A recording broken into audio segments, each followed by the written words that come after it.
अध्याय 231 उत्साहपूर्ण तेल का परीक्षण। स्पिरिट यिन रूट, क्रिस्टल रेनांग, ब्लू छिपकली की आंखें। एल्डर झाओ ने सुयान की सूची की सामग्री पढ़ी। यूफोरिक ऑयल बनाने के लिए लगभग 30 लोगों की आवश्यकता थी। हालांकि आवश्यक वस्तुओं में से किसी को भी दुर्लभ नहीं माना जा सकता था। वे सभी सामग्रियां आमतौर पर कीमियागर द्वारा गोलियों के उपयोग के लिए बनाई जाती थीं। पौराणिक कथाओं की सूची पढ़ने के बाद बुजुर्ग झाओ ने नन्हे चढ़कर सुयान की ओर देखा, उनकी संबद्धता से भरा हुआ। ये सामग्री, आप कोई गोली या कुछ और क्या बना रहे हैं? आप कब से कीमियागर बन गए? उसने बड़ी बड़ी नकलें दिखाते हुए पूछा। जब सुयान की बात आती है तो एल्डर झाओ ने उसे समुद्र तट और रहस्यमयी खोज दिलाई, जिससे एल्डर झाओ को सुयान के बारे में और भी अधिक जानने की इच्छा हुई। बस कुछ प्रयोग उल्लेखित करने के लिए कुछ भी नहीं। वैसे भी उन सभी को याद करने के लिए कितना प्रीमियम बिंदु खर्च होगा? सुयान ने विपक्ष से सवाल पूछा और पूछा।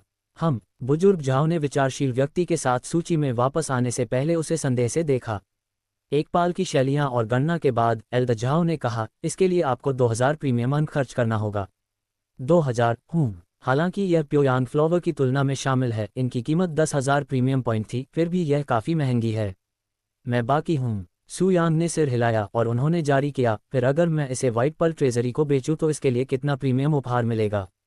सुयान ने यूफोरिक ऑयल की एक बोतल निकाली और उसे एल्डर झाओ के सामने डेस्क पर रख दिया, उसे उठाया और आश्चर्यचकित कर दिया। यह क्या माना जाता है? यह पानी की तरह का हाथ है, लेकिन इसमें थोड़ी सी झलक भी दिखती है। अंदर के तरल के निरीक्षण के लिए बोतल को इधर उधर घुमाते हुए बुजुर्ग झाओ ने कहा। इसकी गंध का तो जिक्र ही नहीं। ये काफ़ी तेज और आकर्षक सुगंध है।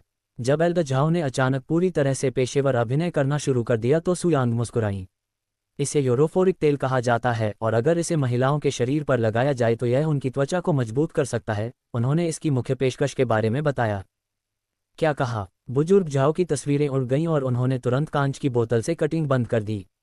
एक पॉल की शैले के बाद बुजुर्ग झाओ ने बरनहे सिकोड़ लीन और गंभीर भाव से कहा, अगर यह यूफोरिक ऑयल का महत्व ही है जिसे आप कहते हैं, तो आप मेरे द्वारा पहले आईसीएस टेस्ट करने पर बुरा नहीं मानेंगे, है ना?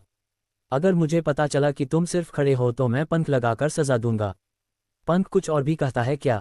बुजुर्ग झाओ यूरोफोरिक ऑयल का परीक्षण करने से पहले सुयान को पाक साफ होने का आखिरी मौका देना चाहते थे। आगे बढ़ो, सुयान ने अपने शांत चेहरे पर भारी मुस्कान के साथ जवाब दिया। बुजुर्ग झाओ ने चिल्लाने से पहले कुछ सेकंड के लिए दामन सुयान को आंखों से देखा। शिष्य सन, थोड़ी देर के लिए यहाँ से बाहर आओ। एल्डर झाओ द्वारा इस शिष्य को हाथी के कुछ क्षण बाद कुछ फीट की दूरी पर दरवाजे से एक चपटा हिस्सा दिखाई दिया। यह क्या है, एल्डर झाओ? जैसे ही वह प्रकट हुई, शिष्या ने पूछा। जब सुयान ने शिष्य का अदृश्य चेहरा देखा तो वह थोड़ा ऊपर उठी। यह आप हैं? शिष्य सुयान को भी लाभ हुआ। कुछ समय हो गया, एल्डर सन की पोती, सुयान ने कहा। मेरा एक नाम है, सुरक्षा पता है। सन जिंगजिंग, उसने जवाब दिया। वास्तव में एल्डर झाओ ने जिस शिष्य को बुलाया था वह एल्डर सन की पोती सन जिंगजिंग थी, जो अमर मिर्जाहर की यात्रा के लिए जिम्मेदार था। इसके अलावा अन्य घटनाओं के साथ जियोरोन के साथ उनकी मुलाकात हुई। सन जिंगजिंग, हो। सुयान ने जब उसका नाम सुना तो उसने मुस्कुराने से खुद को रोक नहीं पाया, क्योंकि उसके बाद उसे होली सेंट्रल कॉन्टिनेंट के होली स्वॉर्ड अकादमी के प्रमुख शिष्य वू जिंगजिंग की याद आ गई। क्या मेरे नाम में कुछ अजीब बात है? वह उससे पूछता है, जो उसका परिचय हंसी पर देता है। इसने मुझे सिर्फ किसी और को याद किया है जो मैं जानता हूं, बस इतना ही। आप दोनों एक दूसरे को जानते हैं। बुजुर्ग झाओ ने सन जिंगजिंग पर बरनहे पर अध्ययन किया। सुयांग लाइक व्यक्ति के साथ सन जिंगजिंग का किस प्रकार का संबंध है? उनके दादा एल्डर सन के बारे में आप क्या जानते हैं? मैं वास्तव में ऐसा नहीं कह सकता कि हम एक दूसरे को जान सकें, क्योंकि हम केवल एक बार ही रास्ते पर आए थे और यह केवल कुछ मिनटों के लिए था। सन जिंगजिंग ने दिया जवाब। क्या ऐसा है? एल्डर झाओ को किसी कारण से राहत महसूस हुई, क्योंकि उन्हें विश्वास था कि एल्डर सन निश्चित रूप से गर्मी से उबर चुके हैं, अगर वे इससे अधिक कुछ भी करते हैं। वैसे भी तुमने मुझे क्यों बुलाया, एल्डर झाओ? मैं बस कमरे में काम पूरा कर रही थी, उसने पूछा। अरे हाँ। बुजुर्ग झाओ को अंततः स्थिति याद आई और उन्होंने उसे अपने हाथों में कांच की बोतल दिखाई। मैं चाहता था कि आप इसे देखें। सन जिंगजिंग की झंझनाहट तब तक गई जब उसकी नाक ने गलती से कांच से आने वाली मिठाई सुगंध को सूंघ लिया। यह क्या है? इसका अनुवाद बहुत अच्छा है। ये तरल पदार्थ को फोरिक तेल कहा जाता है और स्पष्ट रूप से ये किसी भी महिला की यिन क्यूई को बढ़ाया जा सकता है, कम से कम यहाँ इस युवा के। बुजुर्ग झाओ अर्धव्यंग्यात्मक स्वर में बोले। वह स्पष्ट रूप से अभी भी सुयान की बातें समझ नहीं पा रही हैं। क्या ऐसा है? सन जिंगजिंग ने मछली से चमकती संबंधों से तरल का निरीक्षण किया। हालांकि उसने कुछ नहीं कहा, लेकिन उसने सुयांग की बातों को तुरंत खारिज नहीं किया, फिर भी वह कितनी भी बेतुकी क्यों न लगी। आखिरकार निर्दिष्ट अलौकिक कार्यालय में उसने जो किया उस पर गहरा प्रभाव पड़ा, और पवित्र भाषा के बारे में, उनके ज्ञान के बारे में जो उस पुस्तक में लिखा था जिसमें वह अमर गणराज्य से वापस आए थे, न केवल उन्हें आश्चर्यचकित करने में सफल रही, बल्कि उनके दादा एल्डर सन को भी आश्चर्यचकित कर दिया, जिसमें प्रोफाउंड के सबसे बड़े लोग शामिल थे में से एक माना जाता है। ब्लॉसम सेक्ट साबित करता है कि सुयांग एक ऐसा व्यक्ति है जिसे कम करके नहीं देखा जा सकता है और इतनी आसानी से खारिज नहीं किया जा सकता है। कम से कम सन जिंगजिंग उस पर अपनी पहली छाप के बाद उसके बारे में यही सोचती है। और क्या आप चाहते हैं कि मैं इसे अपना ऊपर प्रयोग करूं? सन जिंगजिंग से पहले ही एल्डर झाओ के सपनों का अनुमान लगाया जा सकता था। हाँ, अगर आपको बुरा न लगे तो एल्डर झाओ पर कोई ऐसी चीज नहीं थी जो वह नहीं चाहते थे, क्योंकि वह परम प्रतिष्ठित एल्डर सन की पोती हैं। एक पल की शैली के बाद सन जिंगजिंग ने हिलाया सिर। या बहुत अच्छा, मैं ये कहूँगा। अध्याय 232 एल्डर झाओ के साथ सट्टेबाजी। खुद पर यूफोरिक ऑयल का परीक्षण करने के लिए सहमत होने के बाद सन जिंगजिंग ने कांच की बोतल पकड़ ली और दूसरे कमरे में वापस चली गई। लेकिन जाने से पहले उसने सुयांग से पूछा, प्रभावी होने के लिए मुझे कितना उपयोग करने की आवश्यकता है? उन्होंने जवाब दिया, यदि आप अपने सबसे संवेदनशील हिस्सों पर तेल की कुछ बूंदें भी रगड़ेंगे तो आपको तत्काल प्रभाव दिखाई देगा, लेकिन निश्चित रूप से आप जितना अधिक उपयोग करेंगे यह उतना ही अधिक प्रभावी होगा। दूसरे कमरे के अंदर सन जिंगजिंग ने अपनी 1 इंच उंगली तेल में डुबो दी। फिर उसने अपने वस्त्र ढीले कर दिए और अपनी छोटी बहन को यूफोरिक ऑयल से मलना शुरू कर दिया। हालांकि उसने कभी नहीं सोचा था कि वह व्हाइट पर्ल ट्रेजरी में ऐसा कुछ करेगी। सन जिंगजिंग इससे बहुत परेशान नहीं थी, क्योंकि सबसे अप्रत्याशित चीज भी घटित हो सकती थी। आखिरकार जब उसने सुयांग से मिलने के कुछ दिनों बाद इम्मोर्टल ट्रेजरी में लौटने की कोशिश की, तो इम्मोर्टल ट्रेजरी न केवल बंद हो गई थी, बल्कि पूरी तरह से गायब भी हो गई थी, जैसे कि वह पहले कभी अस्तित्व में ही न हो। अमर खजाने में लौटने की उसकी यात्रा ने न केवल उसका समय बर्बाद किया, बल्कि उसे ये भी सिखाया कि चाहे कुछ भी घटित होने की संभावना कितनी भी कम क्यों न हो, यह असंभव नहीं है। अपने निचले होठों पर धीरे धीरे यूफोरिक ऑयल की कुछ मात्रा रगड़ने के बाद सन जिंगजिंग को महसूस हुआ कि उसका शरीर तुरंत संभोग की इच्छा से भड़क उठा है। यह अविश्वसनीय है। जब उसने अपनी कुंवारी बोर के साथ खेलना शुरू किया तो उसने मन ही मन सोचा, क्योंकि सन जिंगजिंग एक इनकोर्ट शिष्या के रूप में प्रोफाउंड ब्लॉसम संप्रदाय में शामिल हो गई, जिसमें एल्डर सन की भूमिका थी। वह प्रोफाउंड ब्लॉसम संप्रदाय के भीतर एकमात्र शिष्या बन गई जो अपने शुद्ध इंसार के साथ इनकोर्ट शिष्या बन गई। और तथ्य ये है कि इनकोर्ट की शिष्या होने के बावजूद सन जिंगजिंग अभी भी कुंवारी है, जिससे इनकोर्ट के हर पुरुष शिष्य के बीच उसकी अविश्वसनीय रूप से मांग हो गई है, और यहाँ तक कि अधिकांश कोर्ट शिष्यों ने भी उसे लुभाने की कोशिश की है। हालांकि क्योंकि वह केवल अपने दादा एल्डर सन के कारण प्रोफाउंड ब्लॉसम संप्रदाय में शामिल हुई थी, सन जिंगजिंग ने उन सभी को अस्वीकार कर दिया और आज भी शुद्ध बनी हुई है। ऐसा कहा जा रहा है कि इसका मतलब यह नहीं है कि सन जिंगजिंग हमेशा के लिए पवित्र रहना चाहती थी, क्योंकि वह भी किसी दिन एक साथी बनाना चाहेगी। हालांकि उसके चरित्र के कारण ऐसी इच्छाएं पीछे रह गई हैं, खासकर जब उसके लिए किसी ऐसे व्यक्ति को ढूंढना एक चुनौती है जो उसे थोड़ा सा भी प्रभावित कर सके। इस बीच जब सन जिंगजिंग खुद पर यूफोरिक ऑयल का परीक्षण कर रही थी, तो एल्डर झाओ ने सुयांग से यूफोरिक ऑयल के बारे में अधिक जानकारी प्राप्त करने की कोशिश की। वैसे भी आपको वह चीज़ कहाँ से मिली, या आपने इसे किसी और से खरीदा था? कौन जानता है कि यह कहाँ से आया? यहाँ तक कि मैं भी नहीं जानता। सुयांग ने अपना सिर हिलाया और कहा, जब मैं एक दिन उठा तो यह मेरे तकिए के पास था। बुजुर्ग झाओ ने भौहें चढ़ा लीं और गुर्राया, क्या तुम सच में सोचते हो कि मैं ऐसी बकवास पर विश्वास करूंगा? सुयांग ने केवल कंधे उचकाए। खैर ही एल्डर झाओ उन्हें जवाब देना चाहता था। संप्रदाय ने संप्रदाय के साथियों को अपने शिष्यों का लाभ उठाने से रोक दिया। यदि किसी संप्रदाय के बुजुर्ग को अपनी स्थिति का महत्व दिया जाता है और शिष्यों को अपने रहस्यों को उजागर करने या अपना सामान देने के लिए दबाव डाला जाता है या जबरदस्ती किया जाता है, तो उस संप्रदाय के बुजुर्ग को तुरंत संप्रदाय के नेताओं से सजा। अगर आपने मुझे नहीं बताया है तो बस इतना कहिए। बुजुर्ग झाओ ने अपना सिर हिलाना और भरा होना चाहा। इसके बाद वह शांत हो गईं और कई मिनट तक ऐसा ही करती रहीं। किसी तेल का परीक्षण करने में कितना समय लगता है? जिंगजिंग के 1 घंटे तक सन आउट होने के बाद दूसरे कमरे में प्रवेश करने के बाद बुजुर्ग झाओ अधीरता महसूस करने लगे। सुयांग ने शांत मस्क के साथ कहा, जब इस तरह की बात आती है तो आपको किसी भी महिला के साथ शांत मुस्कान नहीं करनी चाहिए। आप क्या जानते हैं इस विषय पर? मेरे लिए व्याख्यान अभी 100 साल पहले उपलब्ध हैं।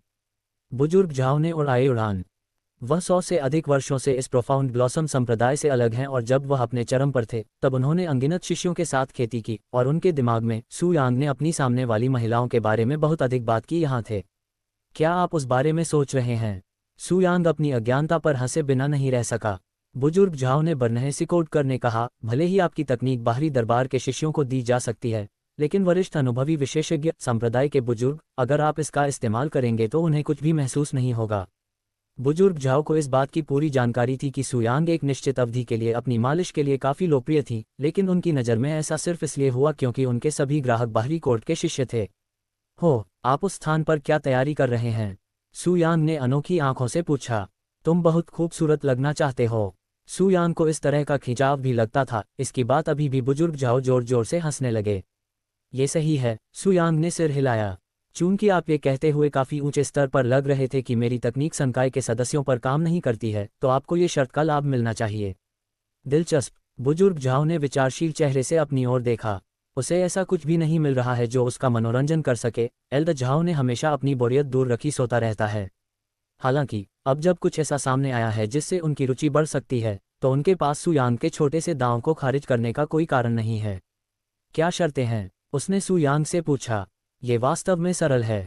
आप 3 संप्रदाय के बुजुर्ग बच्चे जो हमारे दांव में भाग लेने के लिए अपना समय दान करने को तैयार हैं, और मैं उन पर अपनी तकनीक का उपयोग करूंगा। यदि मैं उन तीरों को शामिल नहीं कर सकता तो आप जीतेंगे। यह मेरे लिए कोई चुनौती भी नहीं होगी। बुजुर्ग झाओ व्यवहार से भर गए। यदि आप उनमें से किसी एक से भी परिचित हों तो मैं इसे अपना नुकसान मानूंगा। बुजुर्ग झाओ ने सुयांग को अपनी टेक्नोलॉजी से कम एक को डेट करने के लिए 3 जगह दी, कुछ ऐसा जो सुयांग ने अपनी आंखें बंद करके और हाथ जोड़कर भी कर लिया था। बहुत अच्छा। सुयांग के पास एल्द झाओ की उदारता को ठीक करने का कोई कारण नहीं था, जो खुद के पैर में चुरा घोंपने के समान थी जब वह पहली बार बोर्ड पर चॉपिंग कर रही थी। अध्याय 233 उत्साहवर्धक तेल बेचना। अब जब परिस्थितियां हमारे रास्ते से बाहर हैं तो हम किसके साथ जुआ खेलेंगे? बुजुर्ग झाओ ने उससे पूछा। अगर मैं एक भी संप्रदाय के बुजुर्ग को संतुष्ट नहीं कर सका तो मैं अपना सब कुछ खोने का हकदार हूं। अगर मैं हार गया तो मैं वही करूंगा जो आप चाहते हैं, सुयांग ने शांत भाव से उससे कहा। आप कितने साहसी हैं? बुजुर्ग झाओ ने सुयांग की ओर अपनी आंखें सिकोड़ लीं, जो इतना आश्वस्त लग रहा था कि वह हारने की कल्पना भी नहीं कर सकता था। इस बारे में क्या ख्याल है? यदि आप हार गए तो आप मुझे बताएंगे कि आपने यूफोरिक ऑयल कहाँ से प्राप्त किया है। बुजुर्ग झाओ सुयांग को बहुत अधिक धमकाना नहीं चाहते थे, क्योंकि वह ऐसा व्यक्ति था जो अपने चेहरे को महत्व देता था। यह मेरे लिए ठीक है, सुयांग ने सिर हिलाया। एल्द झाओ ने कहा, अगर मैं हार गया? देखते हैं। जब तक ये स्टॉक में है मैं आपको इस व्हाइट पर्ल ट्रेजरी से कोई भी एक चीज़ हड़पने की अनुमति दूंगा। जबकि व्हाइट पर्ल ट्रेजरी के पास सबसे मूल्यवान संसाधन और खजाने भी हैं। एल्द झाओ को भी विश्वास था कि वह इस दांव में सुयांग से नहीं हारेंगे, इसलिए उन्होंने सुयांग के कम प्रतीत होने की तुलना में इतने ऊंचे दांव के साथ दांव लगाने में संकोच नहीं किया। कम दांव। जब सुयांग ने एल्द झाओ की बातें सुनी तो उनके चेहरे पर एक रहस्यमयी मुस्कान आ गई। वह व्हाइट पर्ल ट्रेजरी से कोई एक वस्तु चुन सकता है। ये पहले से ही उसकी अपेक्षा से कहीं अधिक है। वास्तव में सुयांग का इरादा केवल कुछ प्रीमियम अंक मांगने का था, लेकिन अफसोस बाद में अपने आंसुओं को भरने के लिए बुजुर्ग झाओ ने अनजाने में अपने लिए एक और गड्ढा खोद लिया था। बहुत अच्छा, इसके बाद मैं आपके 3 संप्रदाय के बुजुर्गों के मिलने का इंतजार करूंगा। सुयांग ने उत्सुकता से सिर हिलाया। उन्होंने आगे कहा, इस बीच आप मुझे व्हाइट पर्ल ट्रेजरी में मौजूद हर चीज़ की सूची क्यों नहीं दिखाते? मैं देखना चाहूंगा कि जीतने के बाद चुनने लायक कुछ है या नहीं। बुजुर्ग झाओ का चेहरा डूब गया और वह गंभीर स्वर में बोला, इतना अहंकारी मत बनो। आप जीतने के बाद इसे देख सकते हैं, यदि आप जीतते हैं। सुयांग और एल्द झाओ द्वारा शर्त लगाने के कुछ मिनट बाद आखिरकार दरवाजा खुला और सन जिंगजिंग सेब की तरह लाल चेहरे के साथ कमरे से बाहर चली गई, और उसकी अभिव्यक्ति में शर्मिंदगी देखी जा सकती थी। शिष्य रवि। बुजुर्ग झाओ ने चौड़ी आंखों से उसकी ओर देखा। वहां पृथ्वी पर क्या हुआ? वह काफी थकी हुई लग रही थी। ऐसा लग रहा था जैसे वह परीक्षण के दौरान काफी सक्रिय थी। मुझे क्षमा करें एल्द झाओ, सन जिंगजिंग ने अचानक दुखी भाव से उससे कहा, ये सोचते हुए कि वह अपनी बात खत्म करने में लगे समय के बारे में माफी मांग रही है। बुजुर्ग झाओ ने अपना सिर हिलाया और कहा, ये ठीक है, इतना समय भी नहीं लगा। नहीं, मेरा मतलब यह नहीं है। सन जिंगजिंग ने उसके सामने यूफोरिक ऑयल बढ़ाया और कहा, मैं खुद से आगे निकल गई और जितना मुझे करना चाहिए था उससे अधिक इस्तेमाल किया। उद्धरण चिन्ह। जब बुजुर्ग झा ने देखा कि कांच की बोतल में एक से अधिक यूफोरिक तेल खत्म हो गया है तो उनका जबड़ा जमीन पर गिर गया। यह है। बुजुर्ग झाओ अवाक थे, लेकिन वह अभी भी जानना चाहते थे, परिणामों के बारे में क्या? उसने उससे पूछा, ये काम किया? बहुत। सैन जिंगजिंग ने शर्मीले भाव से कहा, कुछ ऐसा जो एल्द झाओ ने पहले कभी नहीं देखा था।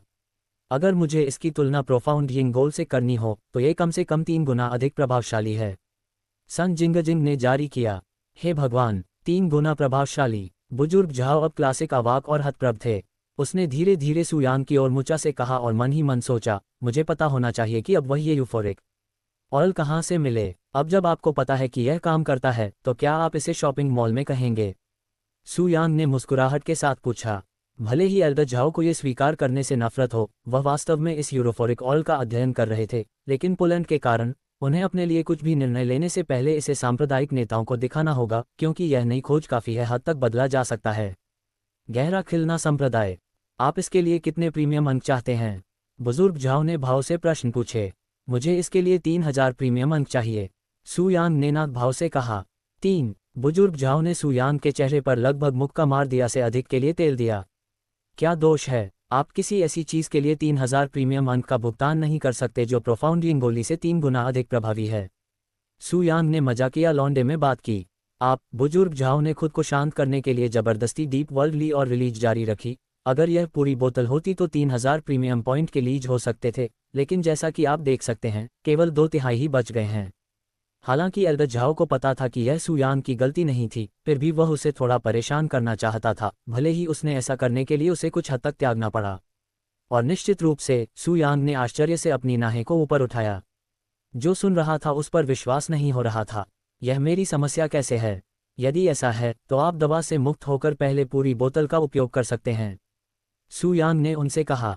बुजुर्ग जाओ, वह सही हैं, ये पूरी तरह से मेरी गलती है कि केवल 2/3 बचे हैं। सन जिंगजिंग ने भी उन्हें चित्रों की कोशिश की। वास्तव में, मैंने उसका उपयोग मुझे भुगतान करने के विवरण के लिए किया है। स्थिति के बारे में आश्वस्त महसूस करते हुए, सैन जिंगजिंग ने 3000 प्रीमियम पॉइंट में से 1000 का भुगतान करने की प्रतिज्ञा की। बुजुर्ग झाओ ने अपनी आरा और अपना सिर हिलाया। भूल जाओ, व्हाइट पर्ल ट्रेजरी इसे 3000 में खरीदें। बुजुर्ग झाओ ने कहा, आप उस स्थान पर इस्तेमाल किए गए यूफोरिक ऑयल का इस्तेमाल कर हमेशा के लिए मेरी मदद के लिए एक पुरस्कार के रूप में सोच सकते हैं। बुजुर्ग झाओ, धन्यवाद। सन जिंगजिंग ने अपनी कृतज्ञता समर्पण के लिए समर्पण किया। बाद में, एल्डर झाओ सुयांग के पास की टिप्पणी में कहा गया, मुझे अपना पहचाना बजा दो और मैं शहीद कॉलेज का साथी हूँ। सुयांग मुस्कुराए और तुरंत उन्हें अपनी पहचान बजाई। अध्याय 234 मैंने क्या किया है? फंड ट्रांसफर कर दिया गया है। एल्डर झाओ ने सुयांग को 3000 प्रीमियम पॉइंट ट्रांसफर करने के बाद उनका पहचान बैज वापस सौंप दिया। हालांकि वह सुयांग को यूफोरिक ऑयल के लिए 3000 प्रीमियम अंक देने में अनिच्छुक लग सकता था, लेकिन ऐसा नहीं था कि उसने नहीं सोचा था कि यह इसके लायक नहीं था। वास्तव में, किसी ऐसी चीज़ के लिए 3000 प्रीमियम अंक का भुगतान करना जिसका प्रभाव मूल्यवान प्योयिंगोली के समान हो और यहाँ तक कि 3 गुना अधिक प्रभावी हो, यह एल्डर झाओ के दिमाग में उनके लिए एक अविश्वसनीय चोरी थी, खासकर जब एक एकल प्योयिंगोली की कीमत इतनी होगी। एक शिष्य को 3000 प्रीमियम अंक प्राप्त करने होंगे। अगर मैं उन्हें कई बोतलों में अलग कर दूं और उनमें से प्रत्येक को एक शुद्ध यिंगोली के बराबर कीमत पर बेच दूं, तो मैं आसानी से वह पैसा वापस पा सकता हूं जो मैंने इसके लिए खर्च किया था। बुजुर्ग झाओ मन ही मन हंसे। अगर आपको किसी और चीज़ की ज़रूरत नहीं है तो आप स्क्रैम कर सकते हैं। बुजुर्ग झाओ ने उसे पहचान बैज सौंपने के बाद उससे कहा, जहां तक हमारे समझौते की बात है, मैं तैयार होने पर आपसे संपर्क करूंगा। सुयांग बता सकते हैं कि एल्डर झाओ अब उनका चेहरा नहीं देखना चाहते थे, लेकिन दुर्भाग्य से एल्डर झाओ के लिए उन्हें अभी भी अधिक यूफोरिक ऑयल बनाने के लिए सामग्री खरीदने की ज़रूरत थी। मुझे इस सूची में सब कुछ चाहिए। सुयांग ने उसे फिर से सूची दिखाई। उद्धरण चिन्ह उद्धरण चिन्ह। बुजुर्ग झाओ ने उनसे कुछ नहीं कहा और सूची छीन ली। क्या आप मेरे लिए ये सामान पीछे से ला सकते हैं? बुजुर्ग झाओ ने सन जिंगजिंग से पूछा जब उसने उसे कागजात सौंपे। सन जिंगजिंग ने सिर हिलाया और फिर से पीछे चला गया। कुछ मिनट बाद, सन जिंगजिंग सामग्री के एक बड़े बैग के साथ वापस लौटे। आपने जो कुछ भी सूचीबद्ध किया है वह यहाँ है, यदि आप चाहें तो दोबारा जांच लें। सुयांग को अंदर सामग्री देखने के लिए बैग खोलने की ज़रूरत नहीं थी और बैग के अंदर क्या था ये बताने के लिए केवल एक सूंघने की ज़रूरत थी। कोई ज़रूरत नहीं है, उसने एल्डर झाओ को 2000 प्रीमियम अंक वापस देते हुए कहा। एल्डर झाओ को 3000 प्रीमियम पॉइंट के लिए यूफोरिक ऑयल की एक बोतल बेचने और उसमें से 2/3 यूफोरिक ऑयल की 2 बोतलें बनाने के लिए पर्याप्त सामग्री पर खर्च करने के बाद सुयांग ने भविष्य के लिए 1000 अतिरिक्त प्रीमियम पॉइंट के साथ व्हाइट पर्ल ट्रेजरी छोड़ दिया। कुल मिलाकर उनका उद्देश्य बिना किसी रुकावट के पूरा हो गया। एल्डर झाओ के साथ उनके छोटे से दांव का जिक्र नहीं है, जो उनकी जेब को व्हाइट पर्ल ट्रेजरी से एक और मूल्यवान खजाने की गारंटी देगा। ऐसा कहा जा रहा है, भले ही वह व्हाइट पर्ल ट्रेजरी द्वारा पेश किया गया सबसे मूल्यवान खजाना प्राप्त कर सकता है, ये संभवतः सुयांग जैसे किसी व्यक्ति के लिए किसी काम का नहीं होगा, खासकर जब उसके पास पृथ्वी के 9वें स्तर पर खेती का आधार है। आत्मा क्षेत्र। एक बार जब सुयांग घर लौटे तो उन्होंने बैग से सभी सामग्रियां हटा दी और अधिक यूफोरिक ऑयल बनाना शुरू कर दिया। इस बीच व्हाइट पर्ल ट्रेजरी में वापस आकर एल्द झाओ ने सन जिंगजिंग से पूछा, क्या आपको सूची में मौजूद हर वस्तु याद है? सन जिंगजिंग ने सिर हिलाया। मैं चाहता हूं कि आप और इस यूरोफोरिक तेल की सूची हर किसी से गुप्त रखें, यहाँ तक कि किसी संप्रदाय के बुजुर्ग भी, यदि वे शेष हैं, जब तक कि संप्रदाय के नेता आधिकारिक तौर पर न ये बताएं कि हमें क्या करना चाहिए। मैं समझता हूँ, उसने तुरंत उत्तर दिया। उद्धरण चिन्ह, अच्छा है, और अपने दादाजी से कहो कि वे 2 दिन की मुलाकातों में आए, क्योंकि मेरे साथ उनके महत्वपूर्ण सदस्यों पर चर्चा हुई है। मैं यह उसे बताता हूँ। जहाँ तक आज जो कुछ हुआ उसके बारे में आपको ज़्यादा ध्यान देने की ज़रूरत नहीं है, क्योंकि प्रोफेसर ब्लाउंडोसम कम्युनिटी में ये काफ़ी अनोखा है। और जब आप आखिरकार अपने लिए एक दोस्त की तलाश में रहते हैं तो आप उसे भी ज़्यादा शर्मनाक काम कर लेते हैं। रहोगे। दूसरे कमरे में बुजुर्ग झाओ नहीं चाहते थे कि सुन जिंगजिंग आज अपने काम से बहुत परेशान हो, क्योंकि उनकी खेती प्रभावित हो सकती थी। भले ही वह सान जिंगजिंग को नहीं पता था कि एल्द झाओ को कैसे जवाब देना चाहिए, क्योंकि इससे उसे और अधिक शर्मिंदगी और अजीब एहसास होगा। आप आज के लिए जा सकते हैं। तब साओ झा ने उनसे कहा। प्रोफाउंड ब्लॉसम संप्रदाय के अंदर बहुत कम लोग हैं जिनमें एल्द झाओ के मामले में सन जिंगजिंग जैसा ही व्यवहार है। चूंकि वह एल्दर सन की पोती है जो एल्द झाओ के साथ बाहरी अदालत के शिष्यों के दिनों से ही मित्र बनी हुई है, एल्द झाओ सान जिंगजिंग को केवल एक शिष्य के रूप में नहीं देखा जा सकता था। दरअसल पूरे प्रोफाउंड ब्लॉसम संप्रदाय में सन जिंगजिंग के एकमात्र शिष्य हैं जो एल्द झाओ जैसे किसी भी व्यक्ति के आसपास इतनी विविधता से व्यवहार कर सकते हैं। ऐसा कहा जा रहा है कि सन जिंगजिंग को एल्द झाओ के पूर्व निर्धारित व्यवहार के बारे में पूरी तरह से पता है, फिर भी उसने ऐसा व्यवहार करने का निर्णय लिया जैसा कि वह नहीं बता सकती, क्योंकि वह किसी अन्य शिष्य के बारे में नहीं चाहती थी कोई भी अनहोनी अफवाह शुरू करें। ये कहे जाने के बाद कि वह हो सकता है, सन जिंगजिंग ने व्हाइट पर्ल ट्रेजरी छोड़ दी और घर लौट आया। एक बार जब वह अपने कमरे में लौटी तो घर के अंदर रहने वाली एकांत व्यक्ति होने के बावजूद सुन जिंगजिंग ने खुद को अपने कमरे में बंद कर लिया। जब उसे यकीन हो गया कि आसपास कोई नहीं है तो सन जिंगजिंग ने एक छोटी सी बोतल फेंकी जो उसके लबादे के अंदर छिपी हुई थी और उसके चेहरे से देखने लगी। मुझसे शास्त्रीय प्रश्न है एल्द झाओ, वह भरा हुआ है। जब वह दूसरे कमरे के अंदर गया तब सन जिंगजिंग ने वास्तव में कुछ यूफोरिक ऑयल अपने में छिपा लिया था और उसे घर ले आई थी। जब उसने उस आनंद का अनुभव किया जो उसके शरीर में यूरोफोरिक तेल लाया, तो वह घर पर अकेले इस्तेमाल करने के लिए अपने लिए कुछ चुराने की इच्छा का विरोध करने में असमर्थ थी। मैंने क्या किया है? ये संविधान कि मैं ऐसा कुछ कहूँगा? मैं पागल हो रहा हूँ। जिंगजिंग को तब राहत मिली जब एल्द झाओ ने यूफोरिक ऑयल का एक घटक होने के बाद उस पर संदेह नहीं किया और यहाँ तक कि उसके सहयोगी को भी स्वीकार कर लिया, अन्यथा वह शर्म से खुद को मार डालती थी। और हालांकि उसने अपने काम का तिरस्कार किया, लेकिन निश्चित रूप से उसे इसका पछतावा नहीं था। एक बार जब सन जिंगजिंग तैयार हो गई और उसकी आंखें नंगी हो गईं, तो उसने अपने सबसे अधिक संदेश क्षेत्र पर कुछ यूफोरिक ऑयल मलना शुरू कर दिया। कुछ सेकंड बाद सन जिंगजिंग खुद को आनंदित करते हुए कराहने लगी।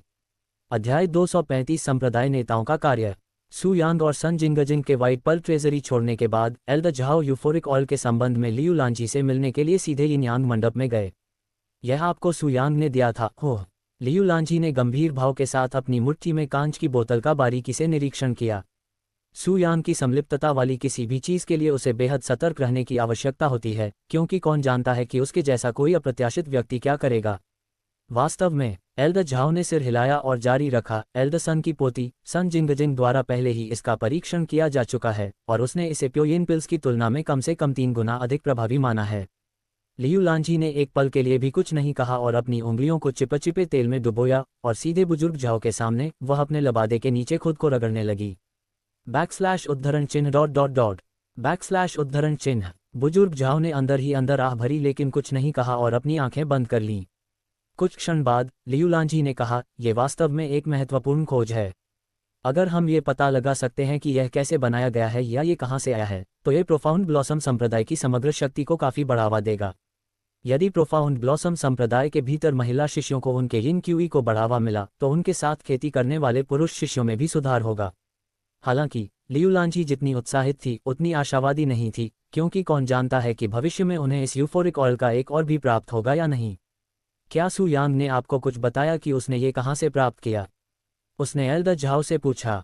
उसने तुरंत अपना सिर हिलाया और बोला, न केवल वह लड़का अविश्वसनीय रूप से असभ्य है बल्कि उसने कुछ भी कहने से इनकार कर दिया, संकेत तक नहीं। क्या ऐसा है? लियू लांची ने मन ही मनाह भरी। उसके बारे में भूल जाओ, यहाँ तक कि संप्रदाय नेता के रूप में वह भी नहीं जानती कि सु यांग जैसे किसी व्यक्ति के साथ ठीक से कैसे व्यवहार किया जाए। हालांकि कोई सुराग हो सकता है, बुजुर्ग झाओ ने अचानक कहा। जारी रखें। उद्धरण चिन्ह। यूफोरिक ऑयल के साथ साथ वह सामग्री की एक सूची भी लाया। यूफोरिक ऑयल बेचने के बाद बिना किसी हिचकिचाहट के 2000 प्रीमियम अंक खर्च किए। अगर मुझे अनुमान लगाना है तो उस सूची का यूफोरिक ऑयल से कुछ लेना देना है, शायद एक नुस्खा। उद्धरण चिन्ह। जब लियू लांजी ने एल्डर झाओ की बातें सुनी तो उनकी आंखें चमक उठीं। क्या आपको उस सूची में शामिल हर सामग्री याद है? उसने उससे पूछा। मैं करता हूँ। उद्धरण चिन्ह। अच्छी बात है, लियू लांजी ने उत्साह से शाप दिया, उनकी चतुराई को कम आंकने के लिए सुयांग पर लगभग हंसते हुए। हालांकि उन्हें कम ही पता था कि सुयांग ने ऐसी स्थिति की भविष्यवाणी की थी। ऐसा कहा जा रहा है, भले ही वे यूफोरिक ऑयल बनाने की सामग्री जानते हों, अगर उनके पास यूफोरिक ऑयल बनाने के लिए आवश्यक तकनीक और कौशल दोनों नहीं हैं, तो चाहे वे कितने भी प्रयोग करें, वे सफल नहीं होंगे। इसलिए क्यों सुयांग ने उन्हें सामग्री की सूची देखने देने की परवाह नहीं की।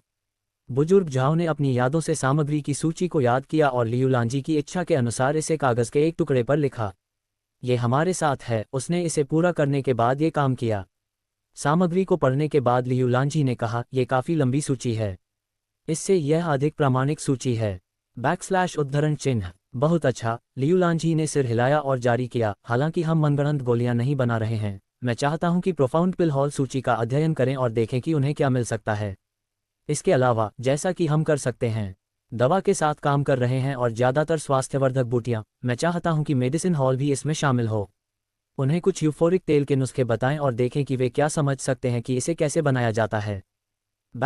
उद्धरण चिन्ह। मैं लौटता हूं, लेकिन उसके बारे में क्या? बुजुर्ग झाओ ने पूछा। उसे, अगर आपका मतलब सुयांग से है, तो मेरा उसके साथ पहले से ही एक और व्यवसाय है, इसलिए मैं जल्द ही उसे मिलूंगा।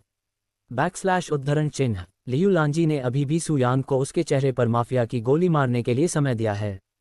खैर ही यह उसे जगाने के लिए था। किसी भी तरह के नेचुरल चेहरे पर घटिया फायरिंग से बेहतर कोई उपाय नहीं था। कोई खलनायक ही ऐसा काम चाहता है। लियू लांजी के कार्य को पूरा करने के लिए एल्डर झाओ ने कुछ मिनट बाद यिन यांग को पवेलियन छोड़ दिया। वह सबसे पहले प्रोफाउंड पिल हॉल में गए, जहां व्हाइट ट्रेजरी हॉल में सभी गोलियां पाई गईं। भवन में प्रवेश करते ही बुजुर्ग झाओ ने कहा, संप्रदाय नेता के पास प्रोफाउंड पिल हॉल के लिए एक काम है। बुजुर्ग झाओ।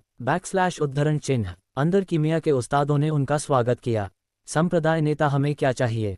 जब तक ये गोल से संबंधित है, प्रोफाउंड पिल हॉल उन्हें निराश नहीं करेगा। दुर्गा से, यह एक गोली के बारे में नहीं है। यदि आपको पता नहीं है, तो आप अपनी सर्वश्रेष्ठ कंपनी के अनुसार इस पर शोध कर सकते हैं।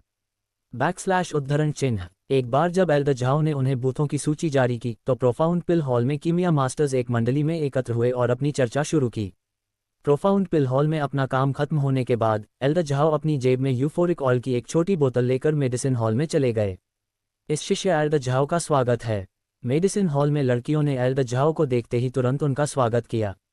Elder Zhao. लैन लिक्विंग ने भी कैंडिडा का स्वागत किया। बुजुर्ग झाओ ने सिर हिलाया और कहा, मैं आज यहाँ आया हूँ क्योंकि संप्रदाय के नेताओं को मेडिसिन हॉल का काम सौंपा गया है। संप्रदाय नेता, हमें क्या चाहिए?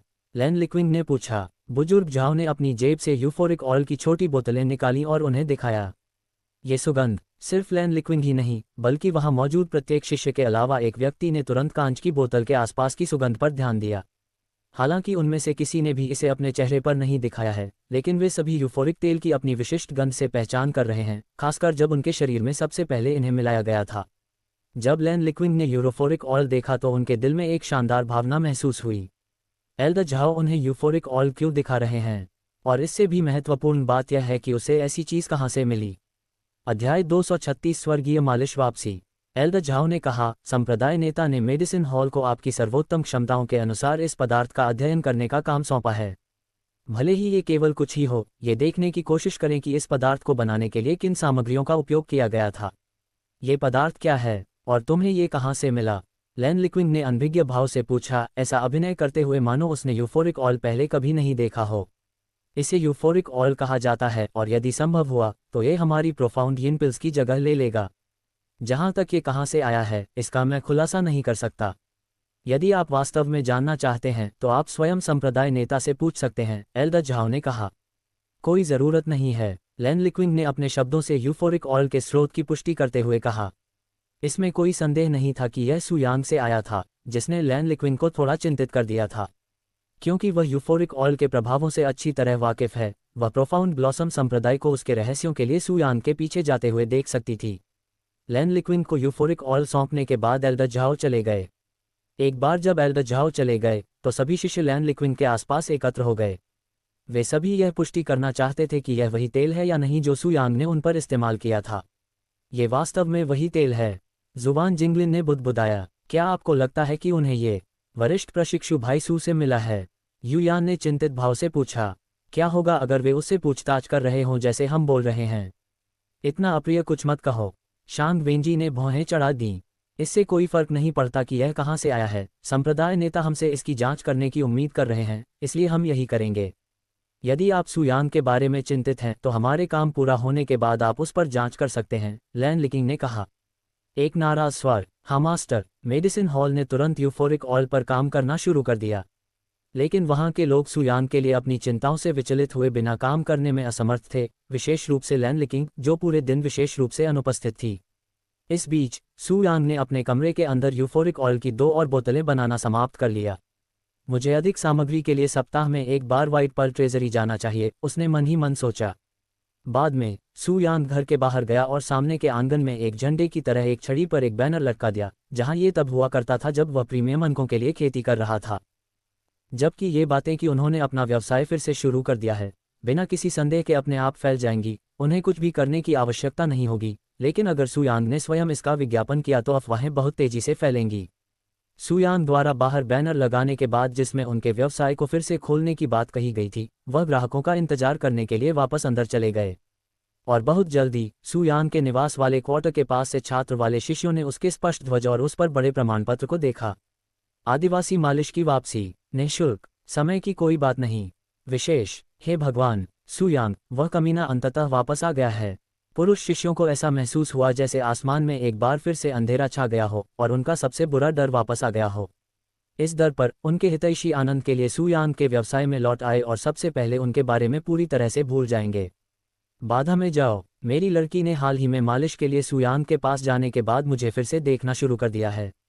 एक बार जब उसने इसके बारे में सुना तो मैंने फिर से खेती नहीं कर पाई, न जाने कब तक। जहां तक महिला शिष्यों की बात है, उन्होंने संकेत मिलते ही जश्न मनाना शुरू कर दिया। सुयांग अपना बिजनेस फिर से खोल रही है, और मुफ्त में। क्या मैं अभी भी सपना देख रही हूँ? किस प्रकार की विशेष सेवाएं प्रदान की जाएं? मैं प्रतीक्षा नहीं कर सकता। वह सब भूल जाओ, अब 10 मिनट की कोई समय सीमा नहीं है। इसका मतलब यह है कि मैं जब तक चाहूं तब तक अपनी मालिश का आनंद ले सकती हूँ। मैं बस अपने दोस्त के साथ खेती करने जा रहा था, इसे भूल जाओ। वह इंतजार कर सकता है। बैनर देखने के बाद महिला बाहरी अदालत की शिष्याएं तुरंत सुयांग के घर के सामने कतार में लग गईं। वरिष्ठ आश्रम भाई, आप क्या स्टूडियो फिर से खोल रहे हैं? दरवाजा खटखटाने के बाद सुयांग ने दरवाजा खोला और उनके सामने आई। ये सही है, उसने सुंदर मुस्कान के साथ उत्तर दिया। आप किस प्रकार की विशेष सेवा प्रदान करते हैं? क्या आप पहले देख रहे थे कि वे किस प्रकार से भिन्न हैं? उनसे एक ने पूछा। अंदर पता चल जाएगा। क्या यह मुफ्त है? दूसरे ने पूछा। बैनर पर तो यही लिखा है ना। समय सीमा के बारे में क्या? यदि कोई पूरे दिन की अनिश्चितता का निर्णय लेता है तो क्या हमें अधिकांश को मिलने में बहुत समय नहीं लगता? पंक्ति के अंत में किसी ने पूछा। आपको इसके बारे में चिंता करने की ज़रूरत नहीं है, क्योंकि आप में से ज़्यादातर लोग लंबे समय तक टिक नहीं पाएंगे, सुयांग ने कहा। मैंने जवाब दिया। वैसे भी आप पहले अंदर क्यों नहीं आए ताकि हम इसे शुरू कर सकें? सुयांग ने पंक्ति में सबसे पहले व्यक्ति से कहा। और ठीक है। पंक्ति में सबसे पहले शिष्या ने उत्सुकता भाव के साथ घर में प्रवेश किया और उसकी बेचैनी पंक्ति के अंत में बैठे लोगों द्वारा भी महसूस की जा सकती थी। एक बार जब महिला शिष्या सुयांग के कमरे में प्लेसमेंट हुई तो उन्होंने शांत स्वर में पूछा, क्या आप मालिश करना चाहती हैं या आप मेरे साथ साधना करना चाहती हैं? माफ़ करें। महिला शिष्या ने सुयांग को बड़ी बड़ी आंखों से देखा, ऐसा खास दिख रहा था जैसा विश्वास ही नहीं हो रहा हो। और यह संकेत कि उसने उसे गलत सुना है। उसने पूछा, क्या तुम मेरे जैसे किसी व्यक्ति के साथ खेती करना चाहते हो? यदि आप यही चाहते हैं, सुयांग ने मुस्कुराते हुए उत्तर दिया। उद्धरण चिन्ह ... उद्धरण चिन्ह।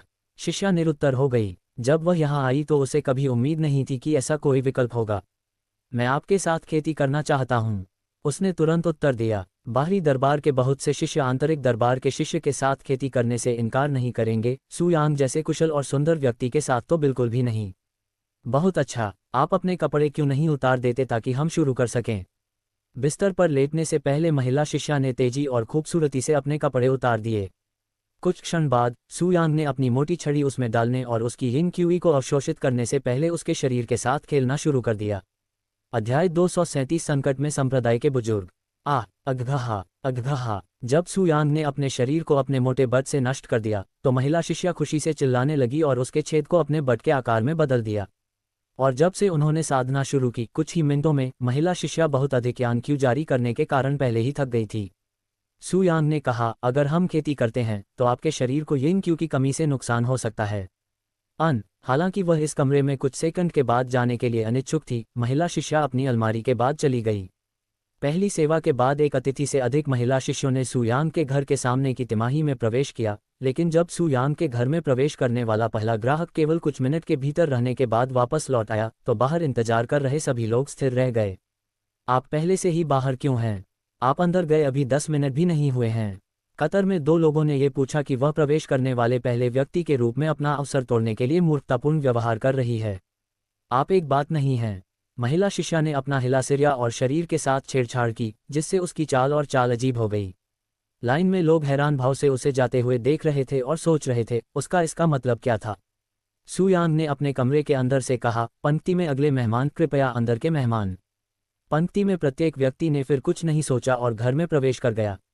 एक बार जब वह अपने कमरे के अंदर थी तो सुयांग ने पूछा, क्या तुम मालिश चाहती हो या खेती करना चाहोगी? लड़की ने सुयांग को बड़ी आंखें और अद्भुत भाव से देखा, जो आखिरी लड़की की तरह थी। आप कौन सी सेवा लेना चाहते हैं? मैं आपकी मालिश कर सकती हूँ या मैं आपकी देखभाल कर सकती हूँ। सुयांग ने अपने शब्द टैप को दोहराया जब लड़की कई सेकंड के बाद भी कोई प्रतिक्रिया नहीं दे रही थी। मैं खेती करना चाहता हूँ। वह अभी भी स्थिति के बारे में अनिश्चित है, उसने सवालिया लौंडे में जवाब दिया। बहुत अच्छा, कृपया अपने अपार्टमेंट हटा लें ताकि हम व्यवसाय शुरू कर सकें। महिला शिष्या ने अपने आपत्तिजनक इशारे किए और बाहर निकल गईं और सुयांग ने कुछ सेकंड बाद अपना आश्रम शुरू किया। महिला शिष्या को उस आनंद पर विश्वास नहीं हो रहा था जो उसे महसूस हो रहा था। ऐसा था जैसे वह एक अलग दुनिया में प्रवेश कर गई हो। और पिछले ग्राहक की तरह वह कुछ ही मिनटों में थक गया। वरिष्ठ बोटे भाई, आप अद्भुत हैं, उसने भव्य स्वर में कहा। सुयांग ने कहा, यदि आप किसी भी समय यात्रा पर वापस लौटते हैं तो मैं यहाँ हूँ। लड़की ने सिर हिलाया और तुरंत चली गई। एक बार जब महिला शिष्या ने अपने घर से बात की तो दस्तावेजों के आधार पर उसने कहा, आप बड़े भाई बहन से मालिश प्राप्त कर सकते हैं या आप उसकी खेती कर सकते हैं। और आपको नामांकित किया गया है। क्या हम बुजुर्ग व्यापारी भाई सू के साथ खेती कर सकते हैं? लाइन में इंतजार कर रही लड़कियां हैरान रह गईं और उनके विवरण और उत्साह के साथ आकाश पर पहुंच गए।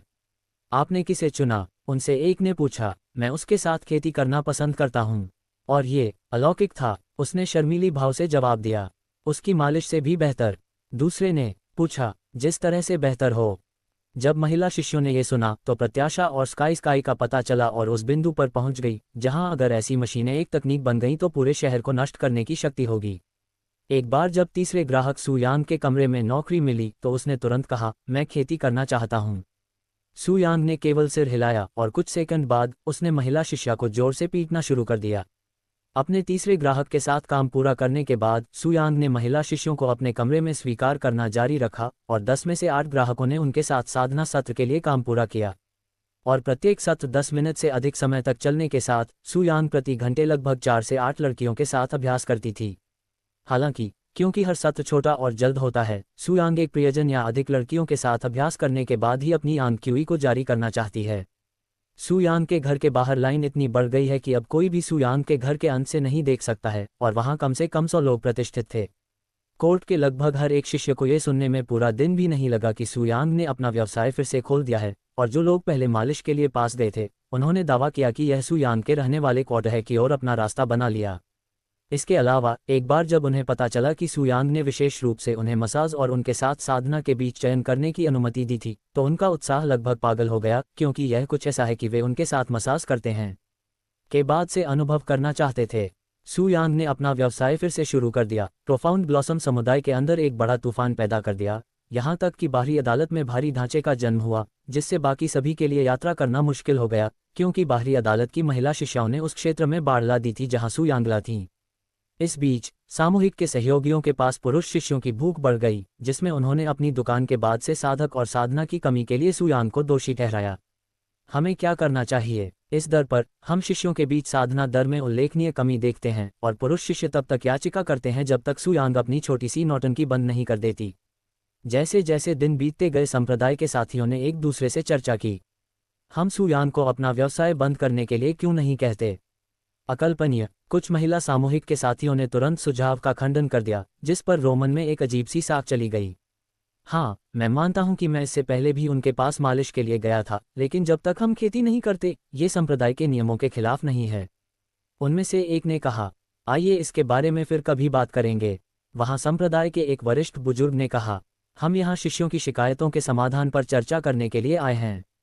जहां तक सु यांग के व्यवसाय को मजबूर करने की बात है, तो इससे केवल महिला शिष्याएं विद्रोह करेंगी और आगे शिकायत करेंगी, इसलिए इससे कुछ भी हल नहीं होगा। पिछली बार हम इससे गुजर चुके हैं। संप्रदाय के बुजुर्गों ने आह भरी। आखिर एक अकेला शिष्य पुरुष शिष्यों के लिए इतना हंगामा और गंभीर स्थिति पैदा करने में कैसे कामयाब हो गया? ऐसा भी नहीं है कि वह संप्रदाय के नियमों के विरुद्ध कुछ भी कर रहा है। और क्या ऐसा कोई समाधान मौजूद है जो दोनों पक्षों को शांत कर दे? अध्याय 238 अज्ञात वोट।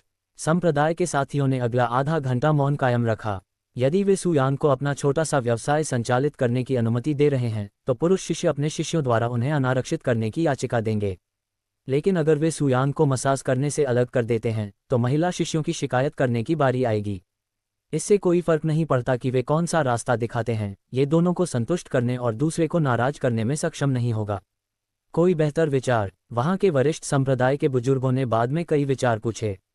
यदि दोनों पक्षों की मुलाकात असंभव है, तो हम किसी एक को क्यों नहीं चुनेंगे?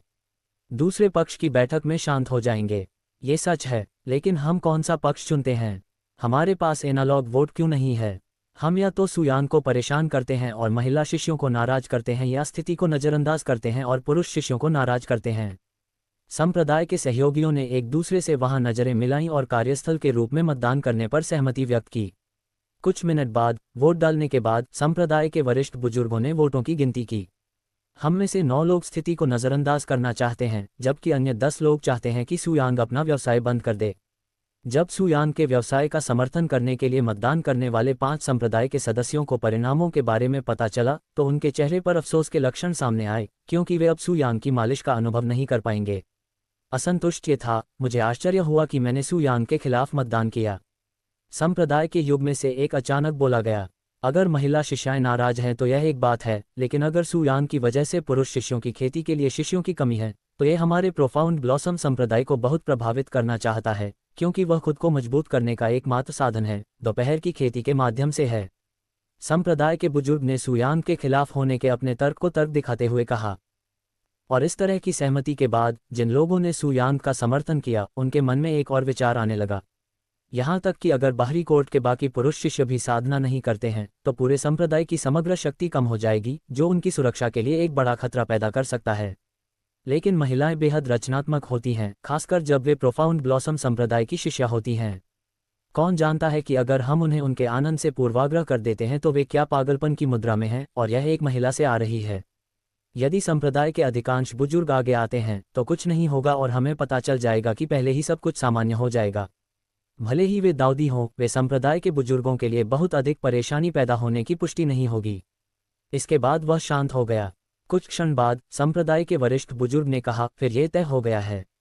हालांकि यह खेदजनक है कि चीजें इस बिंदु पर आ गई हैं और उन्होंने तकनीकी रूप से कुछ भी गलत नहीं किया है। हमें सु यांग को अपना व्यवसाय बंद करने की आवश्यकता होगी, क्योंकि यह भी बना रहा है शिष्यों के बीच कई झगड़े और गुस्सा। एक और क्षण की चुप्पी के बाद संप्रदाय के वरिष्ठ बुजुर्ग ने जारी रखा, ऐसा कहा जा रहा है, हमारे निर्णय के बारे में सु यांग से बात करने वाला कौन व्यक्ति बनना चाहेगा? वहां मौजूद संप्रदाय के बुजुर्गों ने एक बार फिर एक दूसरे पर नजरें डालनी शुरू कर दी, लेकिन उन सभी के चेहरे पर हैरानी भरी अभिव्यक्ति थी। हालांकि उनमें से आधे ने सु यांग के खिलाफ मतदान किया, लेकिन वास्तव में उनमें से किसी ने भी सु यांग के व्यवसाय को शारीरिक रूप से बंद करने की हिम्मत नहीं की, क्योंकि वे सु यांग को बंद करने के लिए जिम्मेदार नहीं दिखना चाहते थे, क्योंकि महिला शिष्य निश्चित रूप से बाद में उस व्यक्ति की बाड़ला देंगी। जब कई मिनट बीत गए और कोई भी इस कार्य के लिए स्वेच्छा से काम नहीं करना चाहता था, तो उनमें से एक ने अपना हाथ उठाया और बोला, चूंकि कुछ ही समय पहले सु यांग के व्यवसाय को बंद करने के लिए उत्सुकता से सहमति व्यक्त करने के बावजूद यहाँ कोई भी स्वेच्छा से काम नहीं करना चाहता है, इसलिए मैं ये करूँगा। कमरे में मौजूद संप्रदाय के सभी बुजुर्ग उस व्यक्ति की ओर देखने लगे जो अभी बोल रहा था। क्या आप इस बारे में निश्चित हैं, एल्डर सन? जिसने स्वेच्छा से काम किया था वह कोई और नहीं बल्कि सन जिंगजिंग के दादा एल्डर सन थे। किसी को तो ये करना ही होगा, है ना? ये बताने की जरूरत नहीं है कि मैंने उससे पहले भी कई बार बात की है, इसलिए मैं इस कार्य के लिए सबसे उपयुक्त हूँ। आपको परेशान करने के लिए क्षमा करें, एल्डर सन। बुजुर्ग सन ने अपना सिर हिलाया और जल्द ही वहां से चले गए। एक बार जब एल्डर सन चले गए तो संप्रदाय के बाकी बुजुर्गों ने आश्चर्य व्यक्त करना शुरू कर दिया। किसने सोचा होगा कि एल्डर सन जैसा कोई व्यक्ति इस तरह के कार्य के लिए स्वेच्छा से काम करेगा? सही, वह यहाँ आखिरी व्यक्ति है जिसके जाने की मुझे उम्मीद थी। जबकि संप्रदाय के बुजुर्ग अपने बैठक क्षेत्र के अंदर रहे, एल्डर सन सू यांग के रहने वाले क्वार्टर के पास पहुंचे। हालांकि आश्चर्य की बात नहीं, वह स्थान महिला शिष्यों से खचाखच भरा हुआ था। सू यांग को अपना व्यवसाय फिर से शुरू किए हुए कुछ दिन हो गए हैं और अब तक पूरे बाहरी न्यायालय ने इसके बारे में सुना है। दूसरे शब्दों में, बाहरी दरबार की अधिकांश महिला शिष्याएं यहाँ थीं, जिनकी संख्या सैकड़ों में थी। ऐसा कहा जा रहा है कि क्षेत्र में रुकावट के बावजूद एक बार एल्डर सन प्रकट हुए और शिष्यों ने उन्हें देखा। जब वह उनके पास से गुजरे तो उन सभी ने उनका अभिवादन करते हुए उनके लिए रास्ता बनाया।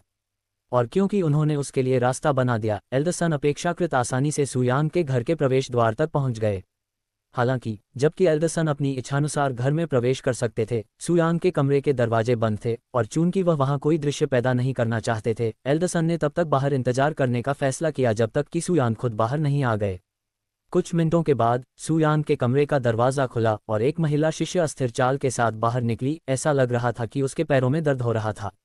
बुजुर्ग सन ने भौहें चढ़ाकर उसे जाते हुए देखा और एक बार जब उसने महिला शिष्या से आने वाली यिन क्यूई की गंध को महसूस किया तो उसने अंदर ही अंदर आह भरी, ये लड़का सू यांग। ये सोचने के लिए कि उसके पास अभी भी खेती करने की ताकत होगी जब इतने सारे लोग हैं।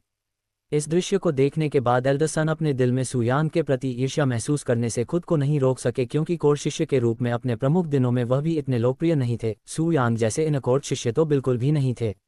हम बड़े सूरज। शिष्य के जाने के बाद सू यांग प्रकट हुए और उन्होंने सहज भाव से कहा, मुझे खुशी है कि आप यहाँ हैं, लेकिन क्या आप जागरूक नहीं हैं? मैं अपने कमरे में केवल महिलाओं को ही स्वीकार करता हूँ। क्या? भाड़ में जाओ, मैं यहाँ एक अलग मामले पर हूँ। किसी भी गलतफहमी को रोकने के लिए एल्डर सन ने तुरंत उस पर चिल्लाया। क्या ऐसा है? सू यांग केवल मुस्कुराए और बोली, चलो अंदर बात करते हैं। अध्याय 239 खेती करने की इच्छा।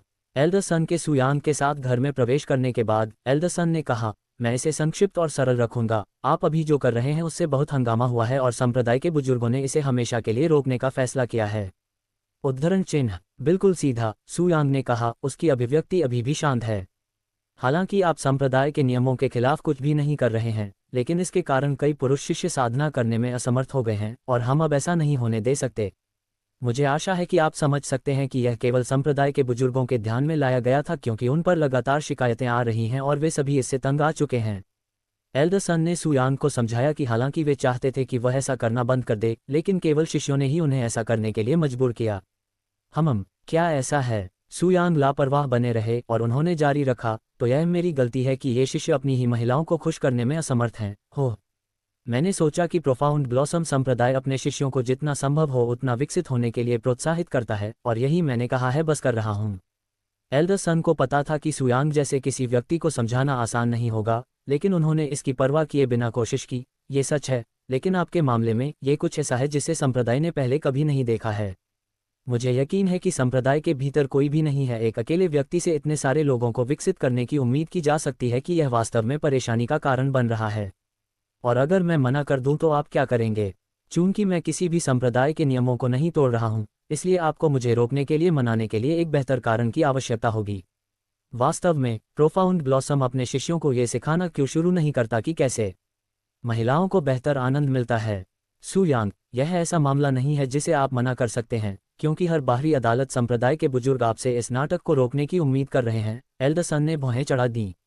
धोखा, ये दुखद है एल्डर सन। मैं जो कुछ कर रहा हूं वह महिला शिष्यों को खुश करके संप्रदाय की मदद कर रहा है, लेकिन कुछ शिकायतों के कारण आप इन महिलाओं की खुशी छीनने को तैयार हैं। मुझे एक जगह से अलग होने पर शर्म आती है ऐसी मानसिकता के साथ। सू यांग ने अपना सिर हिलाया, ऐसा लग रहा था कि वह परेशानी में है। हालांकि अपने छोटे से कृत्य के बावजूद एल्डर सन को एक पल के लिए भी इस पर विश्वास नहीं हुआ और उन्होंने कहा, हालांकि मैंने आपसे केवल कुछ ही बार बात की है, मैं आपके चरित्र को बहुत अच्छी तरह से जानता हूं सू यांग, और आप ऐसा कहने वालों में से नहीं हैं ऐसे शब्द। सू यांग ने मुस्कुराते हुए कहा, तो फिर आप स्पष्ट रूप से मुझे बिल्कुल नहीं जानते। ये देखकर कि यह सब कैसे हो रहा है, एल्डरसन ने आह भरी। इस पागलपन को रोकने के लिए आपको क्या करना होगा? मैं केवल आपको एक संदेश भेजने के लिए यहाँ हूँ। यदि आप मेरी बात नहीं सुनना चाहते हैं तो आपको इससे निपटना होगा, अन्य और वे मेरे जितने धैर्यवान नहीं हैं। सू यांग ने एल्डरसन की ओर से आंखें देखीं। हालांकि बाहरी दरबार के इन सभी शिष्यों के साथ साधना करने से उन्हें जो yin क्यों हुई वह बहुत ही कम थी, लेकिन जब से उन्हें बिना किसी विभेद के इतनी सारी महिलाओं के साथ साधना की प्राप्ति हुई तब से काफ़ी समय हो गया है, और वे लाभ को कम करने के बावजूद इसके प्रचुर आनंद उठाना चाहते थे। ये से हालांकि अगर सू यांग इन बाहरी दरबारों के शिष्यों के साथ खेती करना बंद कर दे तो शायद उसका असर नहीं होगा, लेकिन जब लोग उस पर दबाव बनाते हैं तो उसे यह पसंद नहीं है। मुझे ये स्पष्ट करने दें, मैं जो कर रहा हूँ वह आपके लिए एकमात्र समस्या है, क्योंकि जो महिला शिष्याएं मेरे पास आ रही हैं वे अपने साथियों के पास वापस नहीं जाएंगी और वे शिकायत कर रही हैं, सही है? एक अर्थ में हाँ, बुजुर्ग सूरज ने सिर हिलाया। यदि वे शिष्य रोना बंद कर दे तो आप मुझे परेशान नहीं करेंगे, ठीक है? बुजुर्ग सन ने विचारशील भाव से अपनी ओर देखा और मन ही मन सोचा, इस बार वह क्या करने की सोच रहा है। यदि आप ऐसा कर सकते हैं तो संप्रदाय के बुजुर्गों के पास जो कर रहे हैं उसे कोई और कारण नहीं देना होगा। आप इतने निश्चित रूप से कैसे कह सकते हैं? आपको क्या लगता है मैं कौन हूँ? बुजुर्ग सन ने बड़ी आवाज में कहा, अगर मैं कहूँ कि संप्रदाय के बुजुर्ग आपको परेशान नहीं करेंगे तो वे भी नहीं करेंगे। एक पल की बातचीत के बाद सू यांग ने सिर हिलाया और कहा, मैं तुम्हारी बात मानूंगी।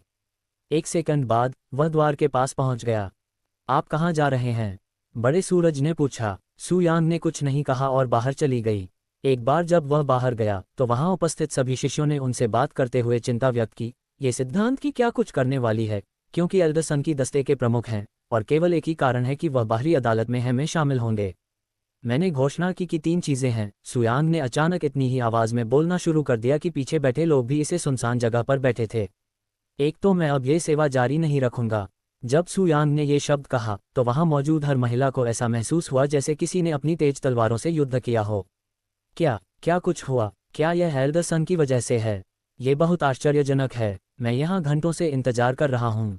सू यांग के रहने वाले क्वार्टर के बाहरी इलाके में गर्मी मच गई और एल्डरसन को अपने चेहरे से उथल पुथल की एक बूंद टपकती महसूस हुई जब उन्होंने जनता को लगातार अपना नाम सुनाए जाने को सुना। निश्चित रूप से शिष्यों ने तुरंत उन्हें सू यांग द्वारा अपना दरवाजा बंद करने का कारण माना। एक सेकंड के लिए शांत हो जाओ, मुझे अभी भी 2 और बातें कहनी हैं। सू यांग ने तुरंत उस जगह को शांत कर दिया। हालांकि मैं अब इसे एक सेवा के रूप में नहीं बदलता, फिर भी मेरे दरवाजे के लिए भी खुला रहता है जो मेरे साथ जुड़ना चाहता है। इसलिए कुछ भी बदला नहीं है। इसका अर्थ क्या है? बुजुर्ग सन ने सू यांग को स्तब्ध भाव से देखा। और इससे पहले कि महिला शिष्य इस खबर का जश्न मना सकें, सू यांग ने बोलना जारी रखा, हालांकि ऐसा कहा जा रहा है क्योंकि आप में से अधिकांश लोग अपने सहयोगियों की उपेक्षा कर रहे हैं। अगर यह जारी रहा तो मैं मुसीबत में पड़ जाऊंगा। यदि आप मेरे साथ साधना जारी रखना चाहते हैं, सुनिश्चित करें कि आप कम से कम अपने साझेदारों की उपेक्षा न करें, क्योंकि दिन के अंत में मैं आपका साथी नहीं हूं, केवल खेती करने की इच्छा के साथ प्रोफाउंड ब्लॉसम संप्रदाय का एक शिष्य हूं। पूरी जगह पूरी तरह से शांत हो गई और सू यांग के शब्दों के कई सेकंड बाद भी यह शांत रहा। वहां मौजूद हर कोई कुछ नहीं बोल पा रहा था, जिसमें एल्डरसन भी शामिल थे। अध्याय 240 सुख के देवता। क्या यह आपके लिए काफी अच्छा होगा, एल्डरसन? सू यांग उससे पूछने के लिए मुड़ी, जो उसे आश्चर्यचकित भाव से घूर रहा था। ऐसा लग रहा था कि वह अचंभित है। मुझे लगता है। एल्डरसन को नहीं पता था कि कैसे प्रतिक्रिया देनी है, क्योंकि संप्रदाय के किसी भी बुजुर्ग ने इस स्थिति की उम्मीद नहीं की थी। अगर आपको मुझसे और कुछ नहीं चाहिए तो मैं अपनी खेती पर लौटना चाहूंगी, सू यांग ने शांत भाव से कहा। एल्डरसन वहां से निकलने से पहले कुछ क्षण तक मूर्ति की तरह वहीं खड़े रहे, क्योंकि वास्तव में अब उनके रुकने का कोई कारण नहीं था। महिला शिष्यों की ओर से उन पर फेंकी जा रही तेज निगाहों का तो जिक्र ही नहीं किया जा रहा था। उसे डर था कि अगर वह अब और रुका तो वहां की महिला शिष्याएं उसे सचमुच एक खलनायक के रूप में देखेंगी। आउटर कोर्ट छोड़ने के बाद एल्डरसन उस स्थान पर लौट आए जहां बैठक हुई थी, जहां संप्रदाय के बाकी बुजुर्ग उनकी खबर का इंतजार कर रहे थे। बड़े सूरज, आप मेरी अपेक्षा से कहीं अधिक तेजी से लौटे हैं। यह उस शिष्य के साथ कैसे हुआ? क्या उसने आपको कोई परेशानी दी? संप्रदाय के बुजुर्गों ने उनसे पूछा। बुजुर्ग सन ने अपना सिर हिलाया। हालांकि मैं उन्हें रुकने के लिए मना नहीं सका, लेकिन पुरुष शिष्यों को आज के बाद शिकायत नहीं करनी चाहिए। तुम्हारा इससे क्या मतलब है? जबकि संप्रदाय के बुजुर्ग हैरान थे, स्थिति चाहे जो भी हो, वे इस बात से अधिक हैरान थे कि एल्डरसन एक शिष्य को समझाने में असमर्थ थे, खासकर जब वह अनुशासनात्मक दस्ते का प्रमुख हो। एल्डरसन ने आह भरी और संप्रदाय के बाकी बुजुर्गों को समझाया कि क्या हुआ था जब उन्होंने सू यांग को अपना नाटक बंद करने के लिए मनाने की कोशिश की थी। किसने सोचा होगा कि इतना सरल लेकिन प्रभावी समाधान होगा। वहां मौजूद वरिष्ठ संप्रदाय के बुजुर्ग ने बुदबुदाया। उन्हें बस इतना करना था कि सुयांग से महिला शिष्यों को अपने सहयोगियों की अनदेखी करना बंद करने के लिए मनाने के लिए कहना था और उनकी सेवा बंद किए बिना ही सब कुछ हल हो जाता। लेकिन ये सोचने के लिए कि वह महिलाओं की खुशी छीनने जैसी साहसिक बात कहेगा, वह निश्चित रूप से जानता है कि लोगों को मुश्किल स्थिति में कैसे डाला जाए। वहां संप्रदाय के बुजुर्ग हंसे, विशेषकर महिला बुजुर्ग। हालांकि उत्तम परिणामों के बावजूद वहां के प्रत्येक संप्रदाय के बुजुर्ग प्रसन्न नहीं थे। उन्हें ये नापसंद था कि कैसे सुयांग एकमात्र शिष्य के रूप में वह सब कुछ करने में सक्षम था जो वह चाहता था, जैसे कि वह उस स्थान को चलाता था। जैसा कि कहा जा रहा है, उनमें से किसी ने भी बात नहीं की, क्योंकि उनका मानना था कि अगर सुयांग इसी तरह के रवैये के साथ रहता रहा तो वह एक दिन किसी ऐसे व्यक्ति को नाराज कर देगा जिसे वह नाराज करने और कठिन तरीके से सीखने का जोखिम नहीं उठा सकता। एल्डर सन ने कहा, अब हम बस वास्तविक परिणामों की प्रतीक्षा कर सकते हैं। वहां मौजूद सभी लोगों ने सिर हिलाया और कुछ मिनट बाद वे सभी वहां से चले गए। इस बीच आउटर कोर्ट में सुयांग के घर के सामने की लाइन कई घंटों के बाद भी छोटी नहीं हुई। वास्तव में ये और भी बड़ा हो गया था। सुयांग की साधना तकनीक और उनके द्वारा इस्तेमाल की जाने वाली मोती छड़ी के बारे में एक दिन पहले पूरे संप्रदाय में बात सामने आई थी और लगभग हर बाहरी अदालत को अब तक इसके बारे में पता है। अब जबकि कई दिन बीत चुके हैं, यहाँ तक कि उनकी महिला शिष्याएं भी, पूर्व में सुयांग को निर्वस्त्र कर दिया गया था, कम से कम एक बार उनके पास साधना छोड़ दी गई थी। ऐसे शिष्य भी थे जिन्होंने कहा कि सुयांग से दूर रहना कठिन था, लेकिन कई दिनों तक उनके नाम के अलावा कुछ भी नहीं सुना गया क्योंकि उनकी जिज्ञासा ने उनके संकल्प को पलट दिया और उन्हें शामिल कर लिया। पूरे एक सप्ताह तक आउटर कोर्ट में साधना करने के बाद केवल कुछ ही महिला आउटर कोर्ट के शिष्यों की रिहाई हुई, जिसमें अभी तक सुयांग के साथ साधना की गई थी, जिसे वे एक उपलब्धि के रूप में देखते हैं जिसके बारे में जानना चाहिए। इसके अलावा सुयांग आउटर कोर्ट के अंदर एक प्रकार की दिव्य विशेषज्ञ बनी। कई महिलाएं तो उनके बारे में समय समय पर उन्हें आनंद के देवता के रूप में भी बताती रही हैं। एक सप्ताह का भुगतान किया गया जब लियू लांजी अपनी गहरी नींद से जगी थी। एक सप्ताह हो गया है और आपकी नींद का कोई संकेत नहीं है, आपको अभी भी स्पष्ट होना चाहिए। कहा जा रहा है, शेष दिनों में कुछ भी खतरनाक नहीं है अगर यह वापस आ गया है। विश्वास ने एक सप्ताह की निगरानी के बाद लियू लांजी से कहा। एक बार जब डॉक्टर चला गया तो लियू लांजी ने तुरंत एक सप्ताह में पहली बार यिन यांग को पवेलियन छोड़ दिया और एक लक्ष्य को ध्यान में रखते हुए वह बाहरी अदालत की ओर से चला गया। बस तुम रुको सुयांग, तुम सोच रहे होगे कि तुम मेरे चेहरे पर सबसे खराब दोस्त बन गए हो क्योंकि मैंने कुछ दिनों में तुम्हारे लिए कुछ नहीं किया है, लेकिन अब जब मैं यिन यांग पवेलियन छोड़ सकता हूं तो तुम्हें पसंद आएगा का पछतावा होगा मेरा खूबसूरत चेहरा। हालांकि जब लियू लांजी आउटर कोर्ट में घुसे तो वह सामने का दृश्य देखकर चौंक गए। सुयांग के रहने वाले क्वार्टर के आसपास कम से कम 100 महिला शिष्याएं घूम रही थीं और वहां कुछ पुरुष शिष्य भी थे जो महिला शिष्याएं जगह छोड़ने के लिए साया की कोशिश कर रही थीं। इस शिष्य संप्रदाय गुरु को नमस्कार है। वहां मौजूद शिष्यों ने जब लियू लांजी की वैज्ञानिकता का अवलोकन किया तो उन्होंने तुरंत उनकी प्रशंसा की और उनका अनुमोदन किया। यहाँ इतने सारे लोग क्यों हैं? क्या कोई उत्सव है या कुछ और? उसने अद्भुत भाव से पूछा। क्योंकि वह पिछले हफ्ते यिन यांग पवेलियन के अंदर था और समुदाय के बुजुर्ग उस पर चिंता नहीं करना चाहते थे, उन्होंने उसे यहाँ की स्थिति के बारे में जिक्र नहीं किया, इसलिए वह स्थिति के बारे में उलझन में थी। ये गलत है सांप्रदायिक मास्टर, हम सभी यहाँ बुजुर्ग व्यापारी भाईसू के साथ खेती करने की प्रतीक्षा कर रहे हैं। वहां मौजूद एक शिष्य ने उनसे बातचीत की। ये सुनकर लियू लांजी का जबड़ा तुरंत तैयार हो गया। ये सभी महिला शिष्याएं सुयांग के साथ साधना के लिए यहाँ आई थीं। जब मैं रेस्तरां था तो स्वर्ग के नाम पर क्या हुआ, वह मन ही मन पड़ता है। अचानक इतने सारे लोग सुयांग के साथ खेती करने की इच्छा क्यों रखेंगे? उसने फिर क्या किया?